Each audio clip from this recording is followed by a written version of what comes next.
Hola, buenas tardes a todos nuestros hermanos, amigos que nos acompañan en esta reunión de predicación del Evangelio. Muy contentos de poder compartir la palabra del Señor, hablar las buenas nuevas de salvación, sobre todo en un instante, momento, situación eh, donde las sensaciones o el sentir del 99,9% de la población es ansiedad, es angustia, es miedo, es temor, desesperanza, desconsuelo, y podemos seguir con un montón de adjetivos calificativos que se puede describir o pueden describir el sentir de muchas personas. Eh, y no tan solo a lo mejor en las circunstancias que estamos viviendo, quizás lo intensifican, pero a través de la historia del hombre ha sido lo que ha caracterizado eh, las generaciones que eh, han atravesado la historia del hombre, desde, desde el primer hombre en adelante. Em, Salmo capítulo número 22. Salmo capítulo número 22 describe una situación muy similar para con David, el salmista David.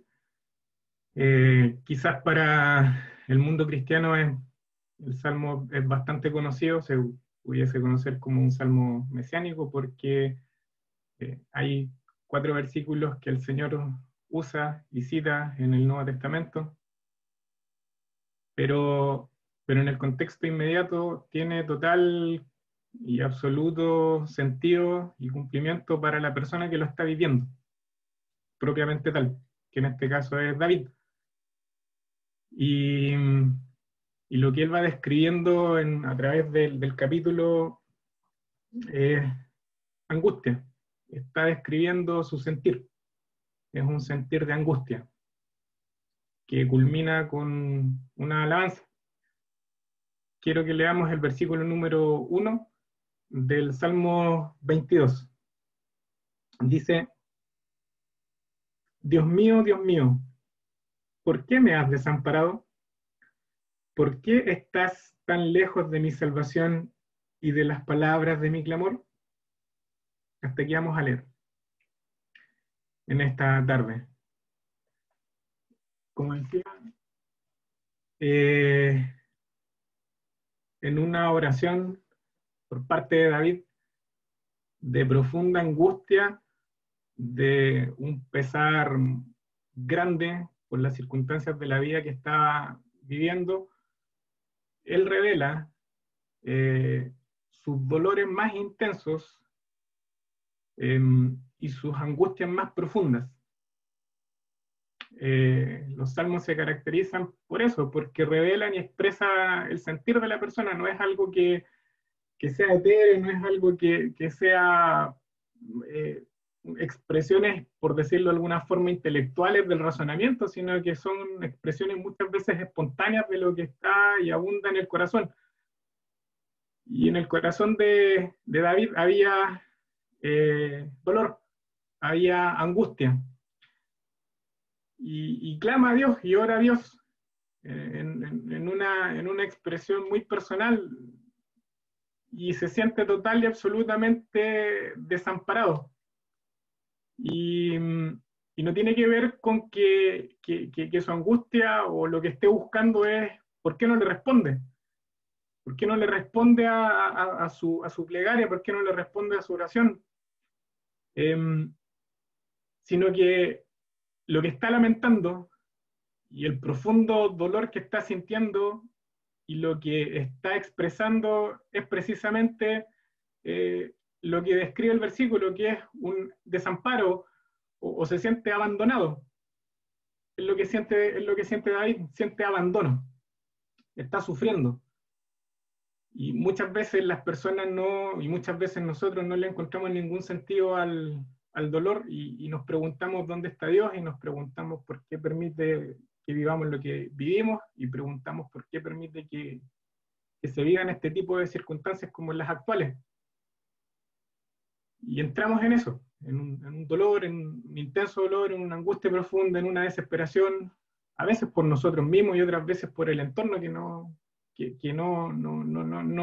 encaja o no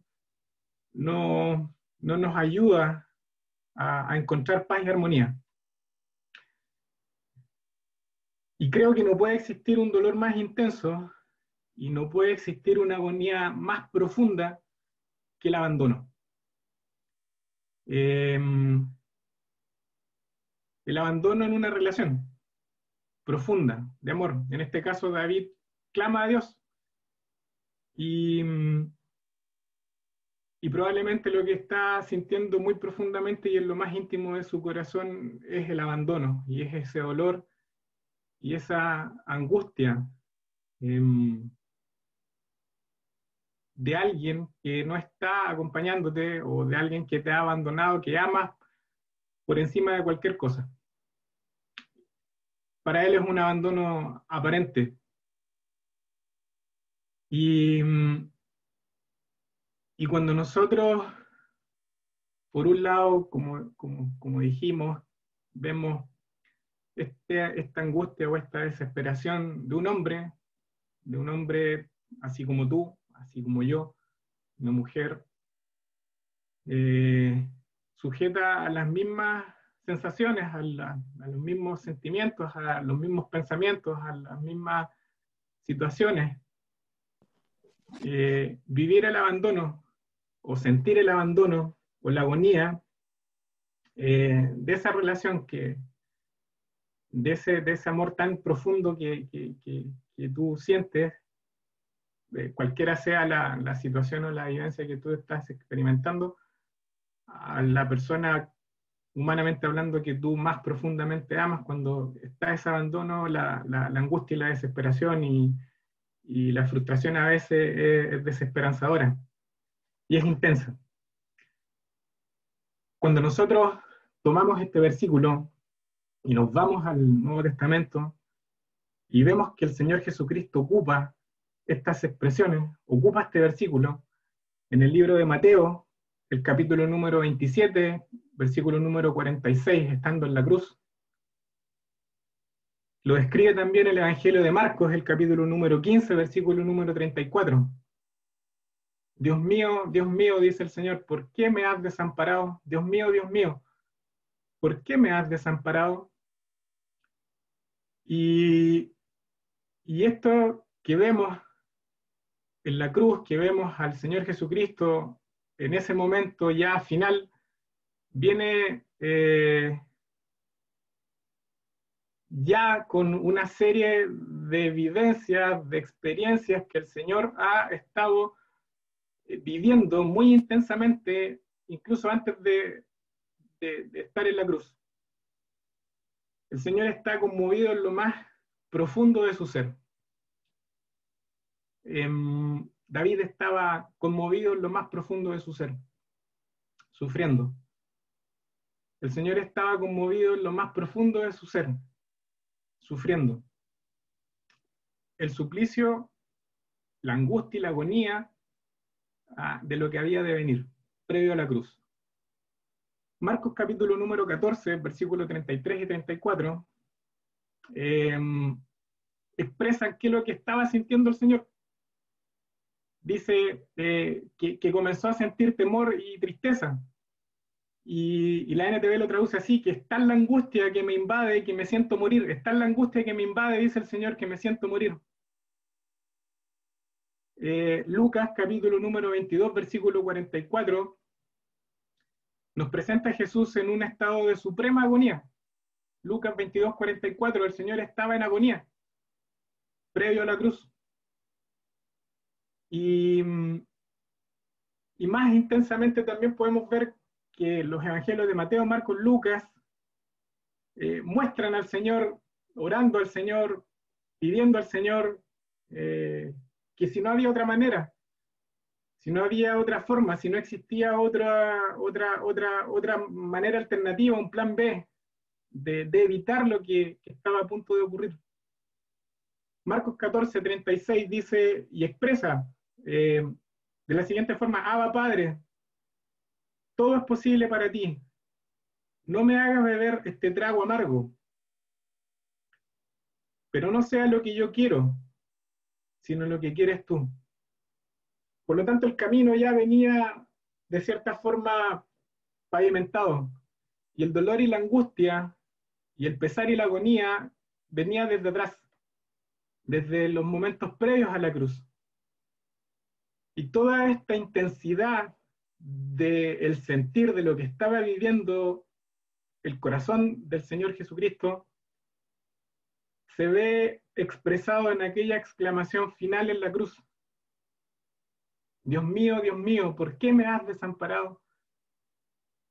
Cuando muchas veces tú o yo no entendemos eh, el dolor o la angustia o el propósito de por qué el Señor permite que vivamos las cosas que vivimos y que estemos a lo mejor constantemente sometidos a este tipo de sensaciones, sin ver luz, sin ver esperanza, sin ver nada frente a nuestros ojos, nos desesperamos. Muchas veces es a causa de nuestra propia maldad del corazón, es causa de nuestro propio pecado.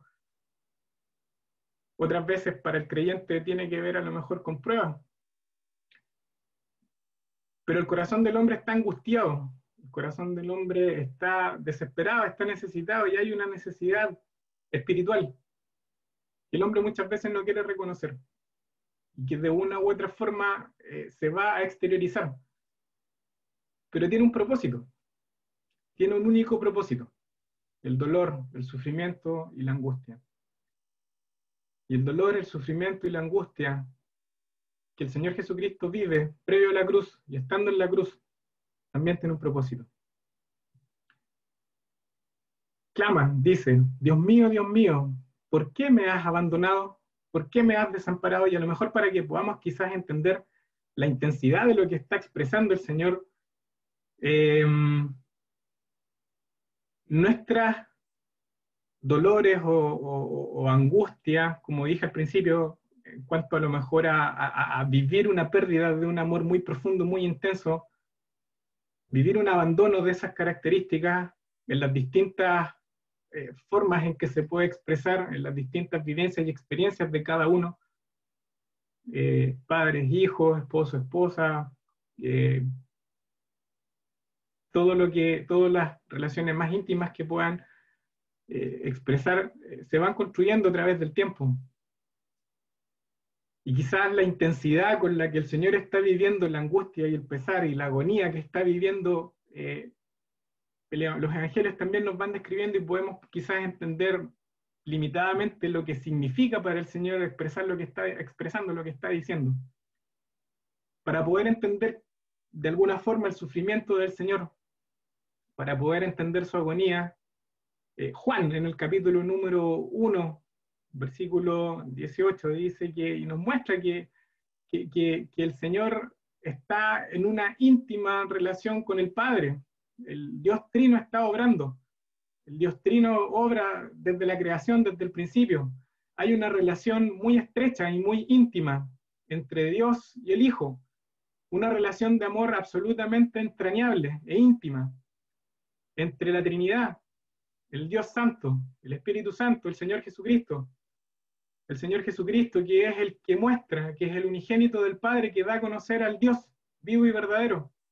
Es el Señor Jesucristo, es el que manifiesta, es el Señor Jesucristo hecho carne, que muestra y expresa a Dios mismo. Por lo tanto, la relación que existe entre el Padre, el Hijo, es eterna, es desde el principio, es desde antes de la creación.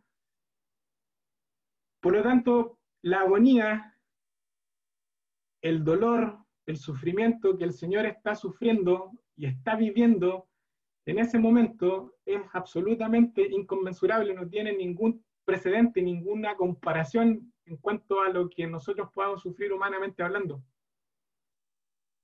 ¿Por qué? Porque está a punto de sufrir una pérdida. está a punto de ser abandonado por el Padre, está a punto de que esa relación íntima y estrecha, de cierta forma, sea perdida. Los sufrimientos de Cristo son total y absolutamente inconmensurables, no tienen ninguna comparación, y se vuelven total y absolutamente insoportables.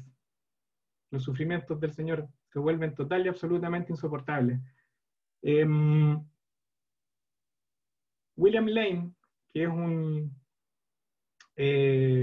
experto, estudioso en el Nuevo Testamento, filósofo, dice lo siguiente: Jesús estuvo en comunión con el Padre de forma previa a la traición. Pero fue el infierno y no el cielo lo que se le ofreció a sus ojos, y la visión lo conmovió en lo más íntimo de su ser. La angustia, la desazón que el Señor está experimentando cuando Él estaba en comunión íntima previa con el Señor antes de la cruz, lo que se le muestra, lo que se le manifiesta, lo que Él ve, es el infierno, es lo que se le está ofreciendo. Ir a la cruz implica que no va a haber el cielo en ese momento, sino que lo que se le está ofreciendo en ese momento es el infierno. Por lo tanto, la angustia es, como dijimos, total y absolutamente fuera de las proporciones, o cuantitativamente y cualitativamente indescriptible a nuestros ojos. No podemos dimensionar lo que significa todo aquello. Y era una tragedia, era una tragedia que esa relación íntima del Señor Jesucristo y el Padre fuera rota. En la muerte de nuestro Señor Jesucristo, Dios sufre por amor. Cualquier sufrimiento, humanamente hablando, que tú o yo podamos sufrir por amor, no se compara con el sufrimiento por amor entre el Padre y el Hijo, entre el Señor Jesucristo y Dios Padre. ¿Por qué? Porque algo tenía que ocurrir. Porque ese sufrimiento tenía un propósito. Muchas veces la humanidad, el hombre, tú y yo, pensamos y vemos, y no, quizá vemos que Dios está ahí, que Dios está presente, que Dios se identifica con tu dolor, que Dios se identifica con tu sufrimiento. Pero no es así. No es así. La Biblia lo declara, Dios mismo lo muestra, la creación lo expresa, la palabra de Dios lo manifiesta, el Dios con nosotros que está expresado en el libro de Isaías, el Emanuel, el Dios con nosotros, aquel que toma forma de siervo, se hace semejante a los hombres, aquel que está y nace como un niño vulnerable, un niño que a los ojos de los hombres no era absolutamente nada. Se encarna, toma forma de siervo, se hace semejante a los hombres. Y en esa condición de hombre, el Dios Todopoderoso, la encarnación del Dios vivo y verdadero, aquel que da a conocer al Padre, tiene un propósito. Y ese propósito y esa meta es la redención. Es salvarte a ti, es salvarme a mí. Cristo sufre aquello que tú y yo merecemos.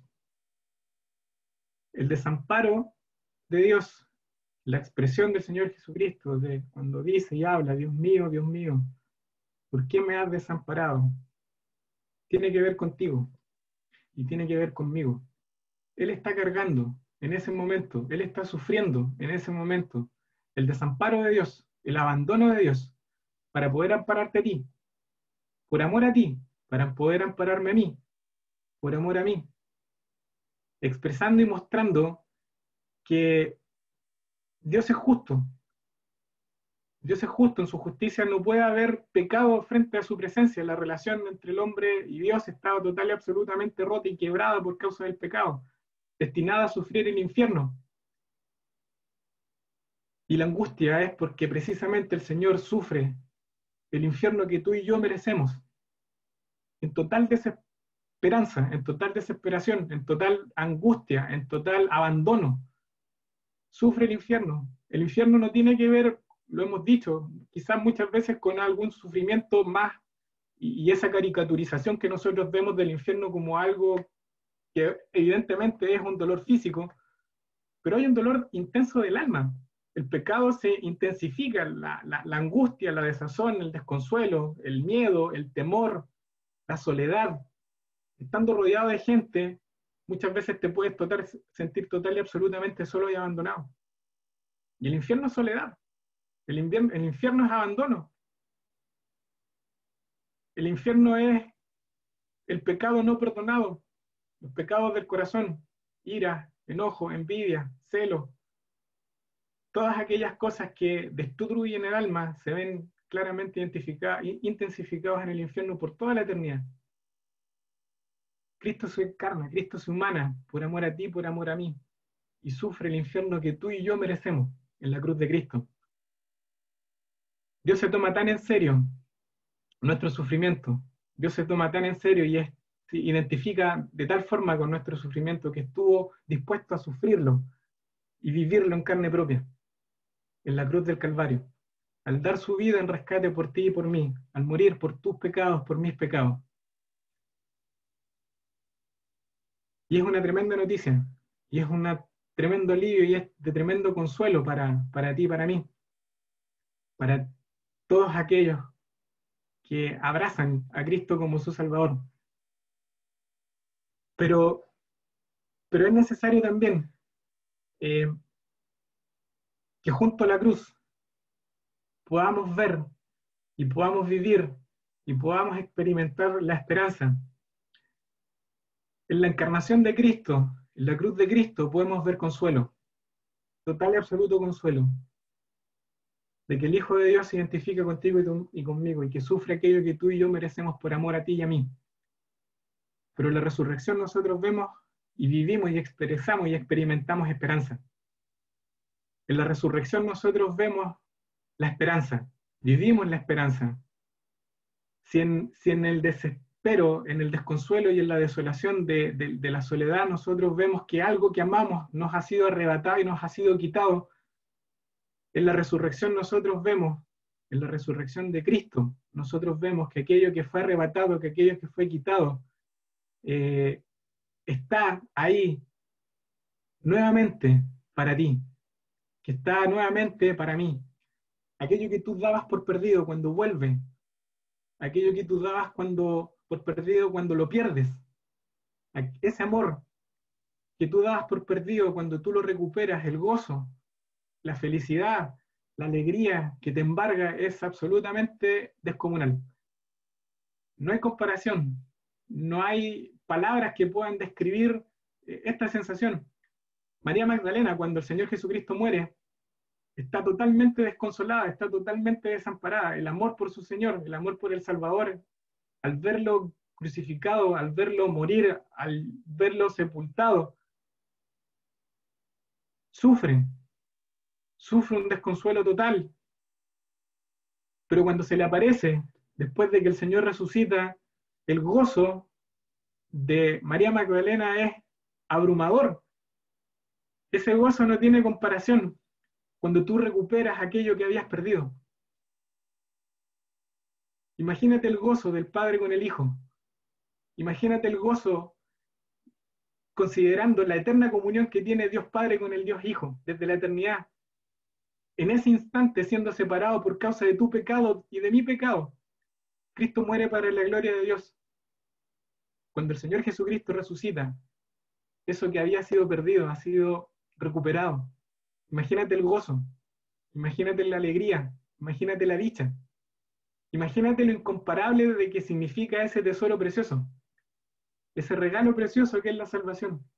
El pecado te había arrebatado y me había arrebatado a mí la dicha y de la relación estrecha de Dios Padre contigo y conmigo.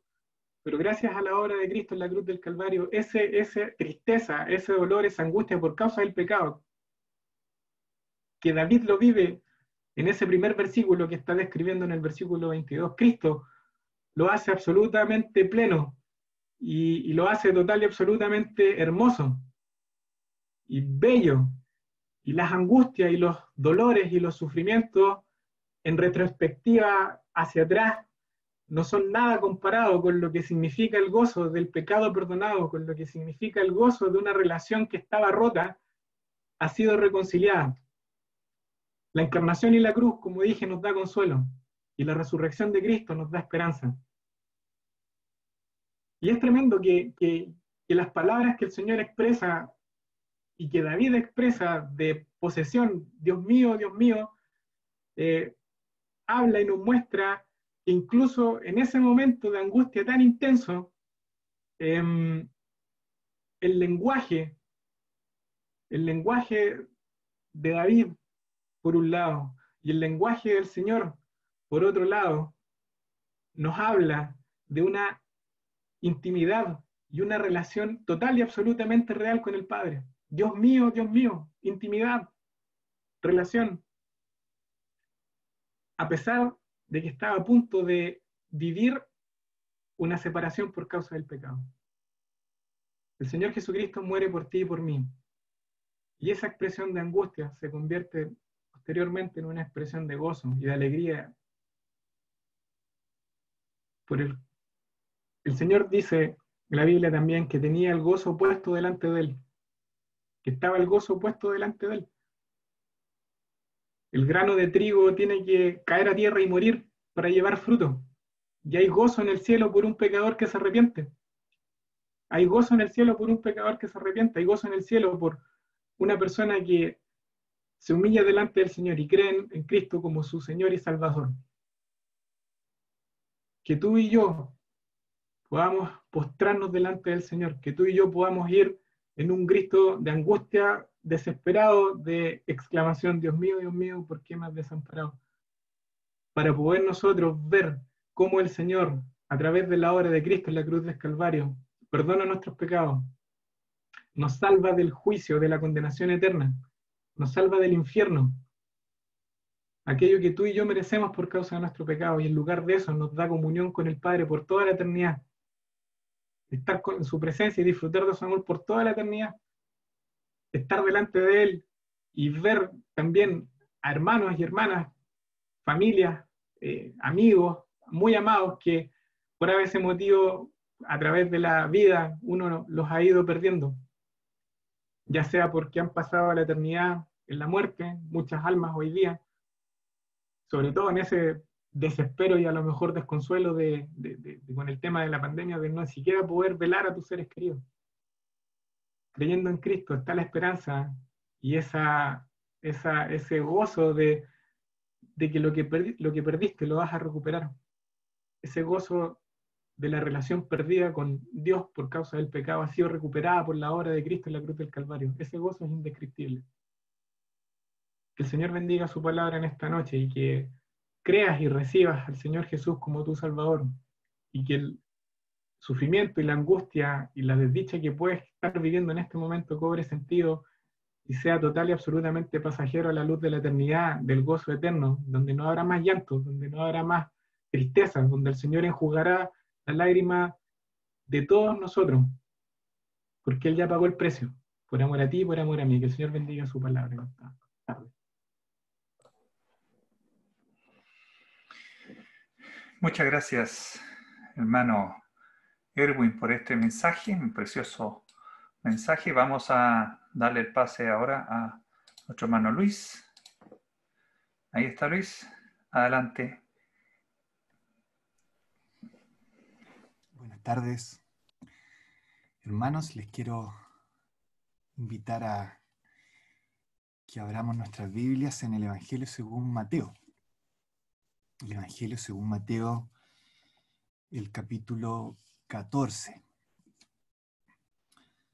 La parte de la riqueza de las Escrituras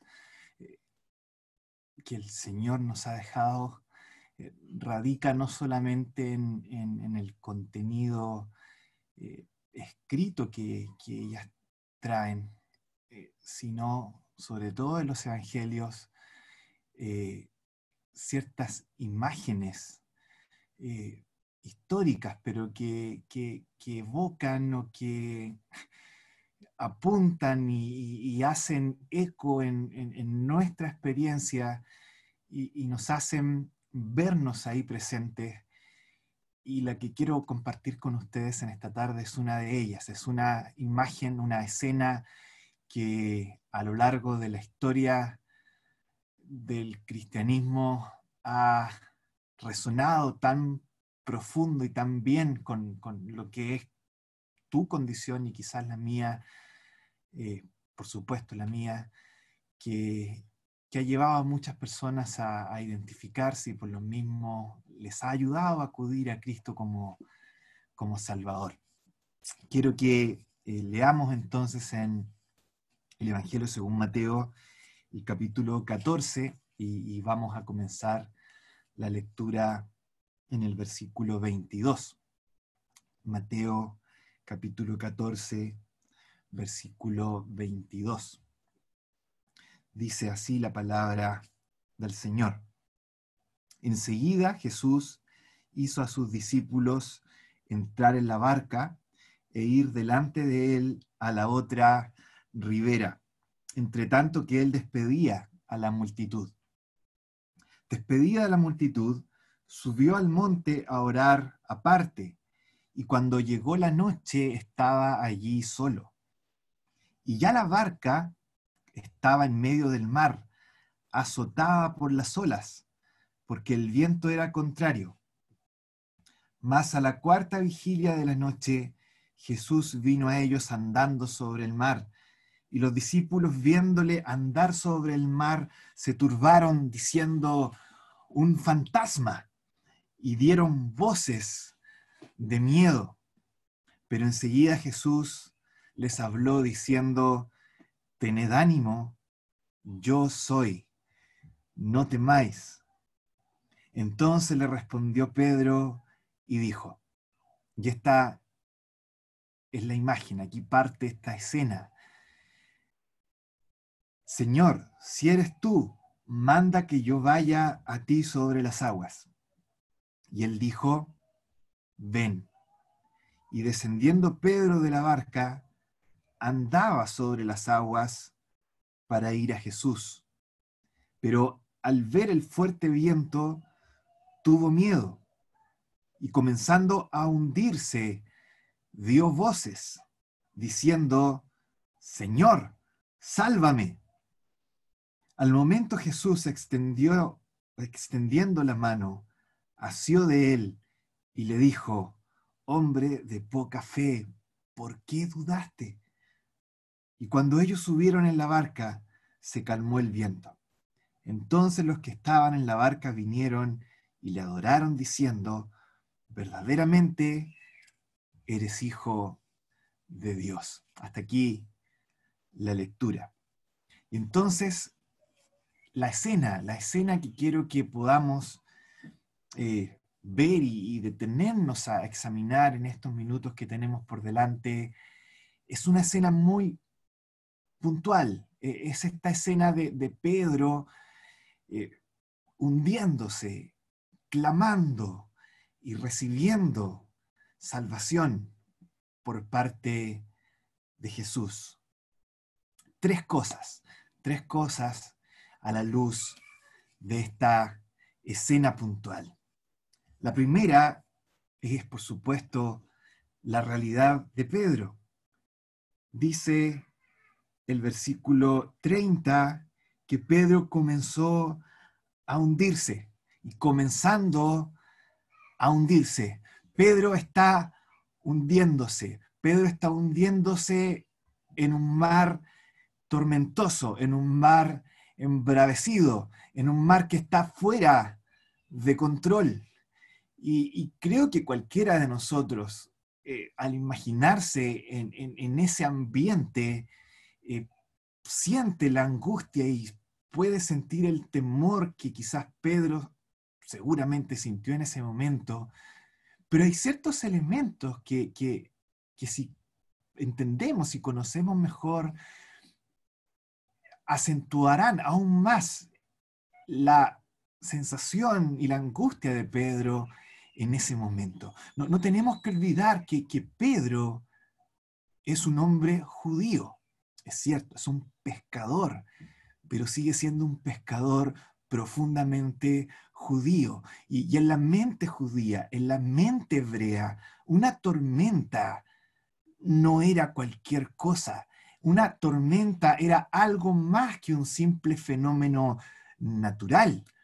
El hebreo, el judío, nacía y crecía temiendo profundamente el mar. El hebreo, el judío, no era un buen marino, no era un buen pescador, no era un buen navegante. El hebreo temía profundamente el mar. El mar embravecido era más que un simple fenómeno natural, era un símbolo del caos, del desorden, de aquello que tú no puedes controlar, de la destrucción que se produce cuando Dios está ausente. Y ustedes pueden encontrar cierto punto en esto, cuando se dan cuenta que uno de los primeros actos de orden que Dios ejerce al principio, cuando crea toda esta creación, valga la redundancia, es separar justamente el mar de la tierra seca. Luego, cuando quiere juzgar y destruir al mundo, lo que cae es también tormenta, destrucción y mar que anega y llena todo. El salmista, cuando habla de su angustia y de la destrucción, habla de olas que lo han anegado. Los profetas hablan también del mar embravecido como sinónimo de la destrucción que se viene.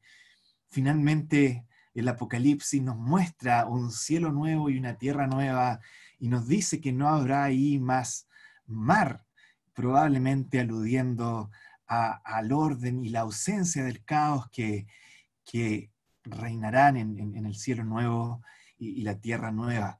Hay algo más en la tormenta que resuena en nuestro corazón y probablemente nosotros también tenemos ciertas frases que dicen exactamente lo mismo. Por ejemplo, cuando uno dice, habla de tener paz en la tormenta, uno no está pensando en una tormenta física, está pensando probablemente en situaciones difíciles en la vida que llevan a angustiarnos, pero que quizás pueda haber paz en medio. O cuando hablamos, por ejemplo, de estar en el ojo del huracán, no estamos hablando a veces de un huracán literal, sino de circunstancias en la vida difíciles, y en ese momento estamos quizás descansando, pero es un descanso transitorio que probablemente terminará muy pronto porque las circunstancias adversas seguirán adelante.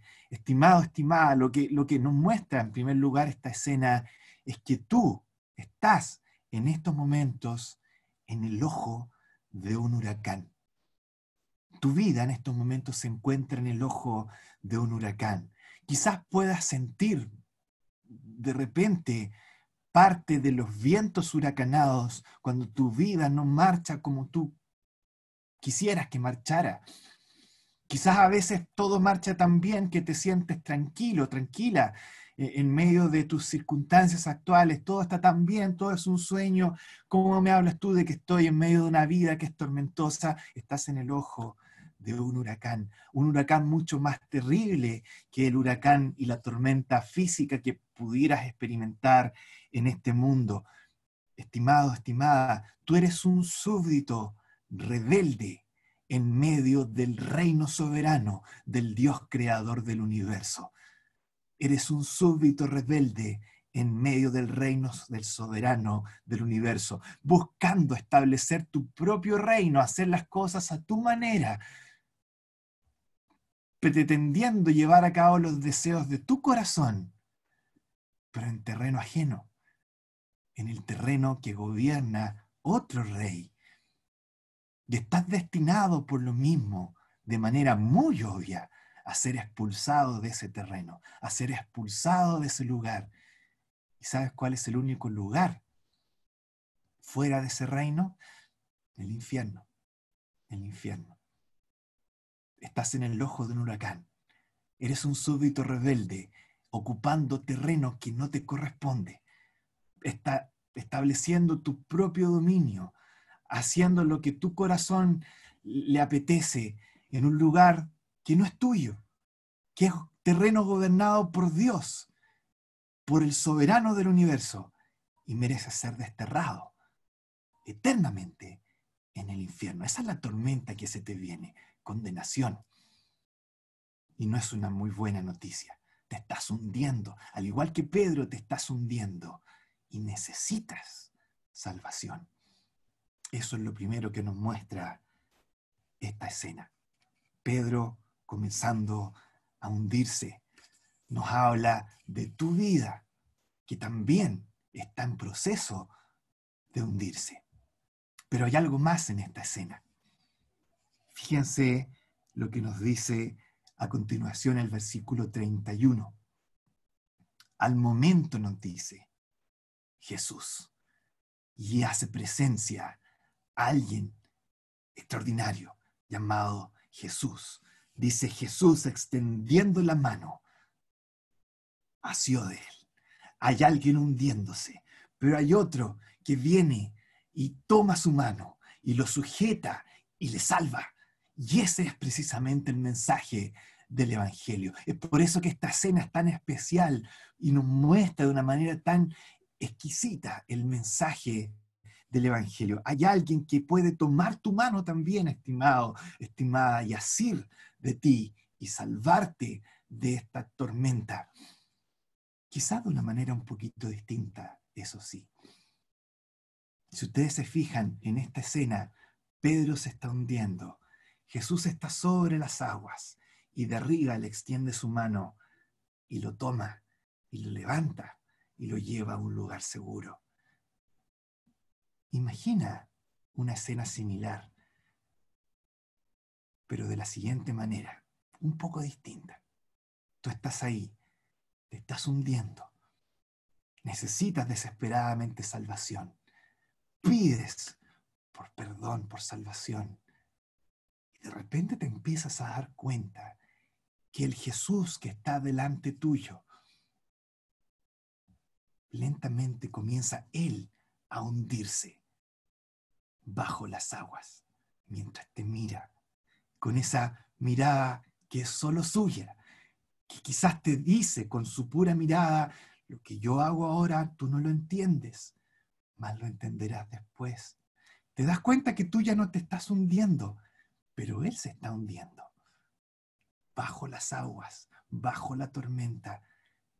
Puedes ver todo el proceso, cómo Él sufre el ahogamiento y la sofocación que produce ahogarse bajo este mar embravecido, cómo las olas caen por encima de Él, hasta que de repente sientes debajo de ti cómo Él se coloca bajo tuyo y te levanta encima de sus hombros y te lleva a la barca y te lleva a un lugar seguro.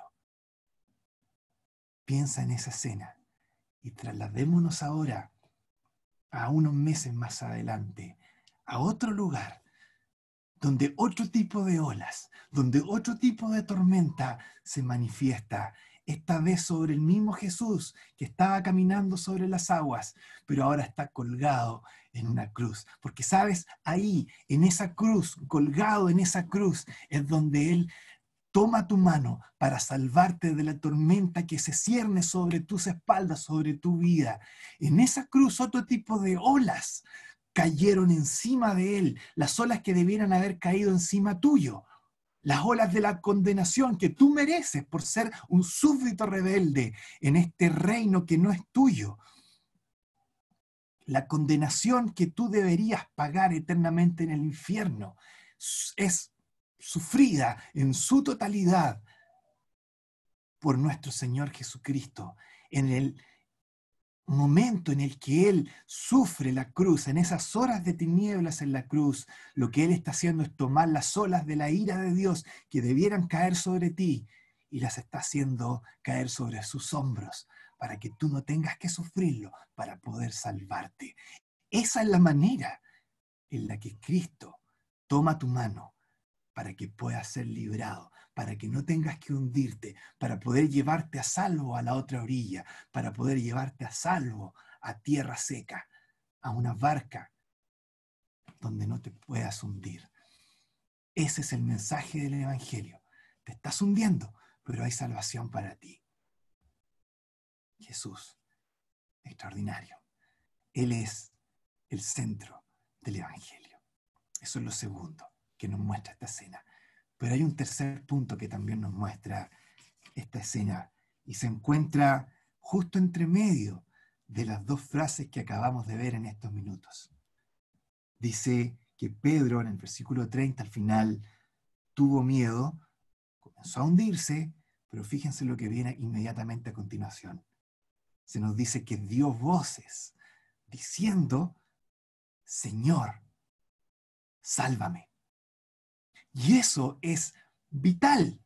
Señor, sálvame. Parece una reacción tan natural, ¿verdad? Cuando uno se está ahogando y tiene a alguien delante de uno, es tan natural que salga de lo profundo de nuestra boca un grito desesperado pidiendo por salvación. ¿Y no les parece tan irónico que eso sea tan natural, pero a la vez tan extraño de ver? Cuando llegamos a estas instancias, ¿cuántas personas, cuando escuchan el Evangelio, claman diciendo, Señor, sálvame? No es una gran cantidad. Una gran mayoría quizás negará que se está hundiendo. No, yo estoy súper bien, no me estoy hundiendo. Mi vida marcha a la perfección. Quizás no tan bien como debería, pero bastante bien después de todo. No me estoy hundiendo.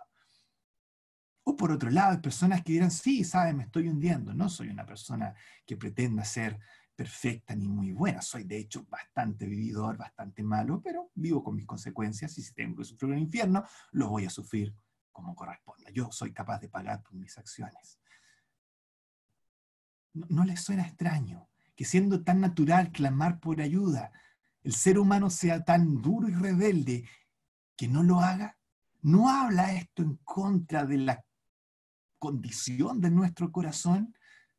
La Biblia lo llama un corazón de piedra y no está lejos de la realidad quizás tuya en estos momentos, que te niegas a pedir, Señor, sálvame, estando en una condición de extrema necesidad.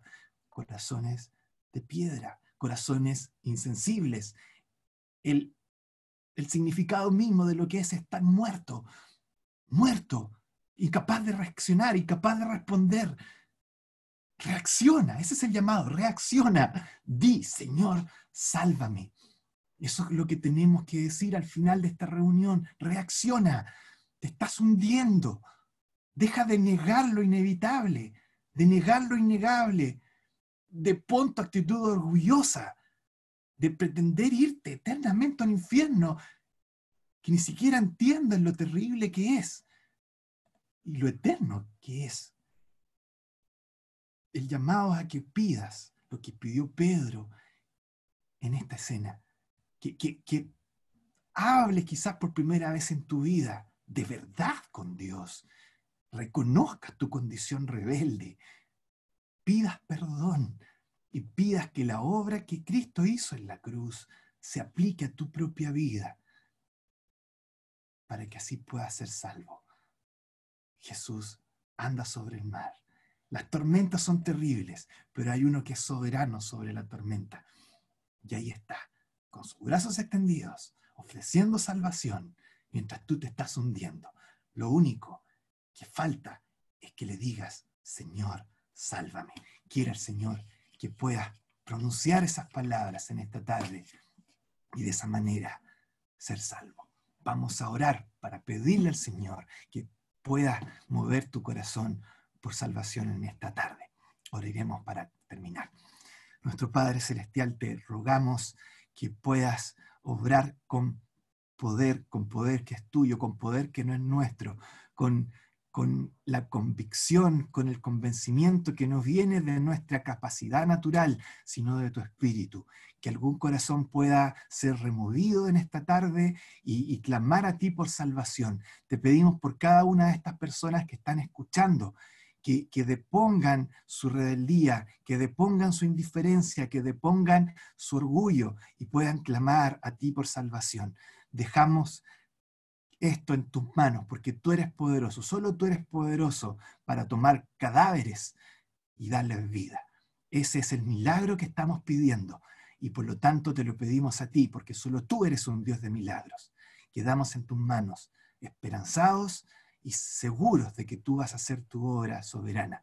En el nombre precioso de nuestro Salvador, nuestro Señor Jesucristo. Amén.